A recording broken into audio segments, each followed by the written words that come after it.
Hello students, ఫైనల్గా చూసుకున్నట్లయితే AP 10th class public exam results అనేటివైతే వచ్చేసాయి. సో ఎవరైతే పాస్ అయ్యారో ప్రతి ఒక్కరికి కంగ్రాచ్యులేషన్స్.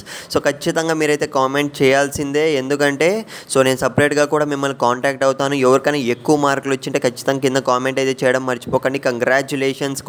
సో ఇకపోతే ఆర్జుగైడ్ రిపేట్కి సంబంధించి రెడీగా అయితే ఉండండి. సో ఎలా అప్లై చేసుకోవాలి మొత్తం కూడా నెక్స్ట్ వీడియోస్లో అయితే చెప్తాను. ఇకపోతే కొంతమంది స్టూడెంట్స్ ఫెయిల్ కూడా కావడం జరిగింది. సో ఖచ్చితంగా చెప్తున్నా. సో రీకౌంటింగ్ వెరిఫికేషన్ కూడా ఉంటుంది దీంట్లో 10th క్లాస్లో కూడా. సో తక్కువ మార్కులు వచ్చింటే బాధపడకండి, ముందే చెప్తున్నా. సో సప్లిమెంటరీ ఎగ్జామినేషన్కి సంబంధించి ఏ క్వశ్చన్ పేపర్ కావాలో కూడా కామెంట్ చేయడం మర్చిపోకండి. సో మొత్తం కూడా సపోర్ట్ అయితే చేస్తా ఫ్రెండ్స్, నిరాశ అయితే చెందకండి చెప్తున్నా. సో ఫెయిల్ అయిన వాళ్ళకైతే నేను చెప్పేది ఏంటంటే కరెక్షన్స్ అనేటివి తొందరగా అయితే చేసేసారు కాబట్టి మేబీ మీ బ్యాడ్ లక్ అయ్యి ఉండి ఫెయిల్ అయ్యి ఉండొచ్చు. అదొక్కటి గుర్తుపెట్టుకోండి. ఎవడో కానీ ఎటువంటి డిప్రెషన్లకి అయితే వెళ్ళకండి. నేను చెప్పేది అదొక్కటే మన సబ్స్క్రైబర్స్కి అయితే. సో పాస్ అయిన సబ్స్క్రైబర్స్ అయితే ప్రతి ఒక్కరికి కంగ్రాచులేషన్స్, హార్ట్లీ కంగ్రాచులేషన్స్ మన ఛానల్ తరపున, నా తరపున మళ్ళీ చెప్తున్నా.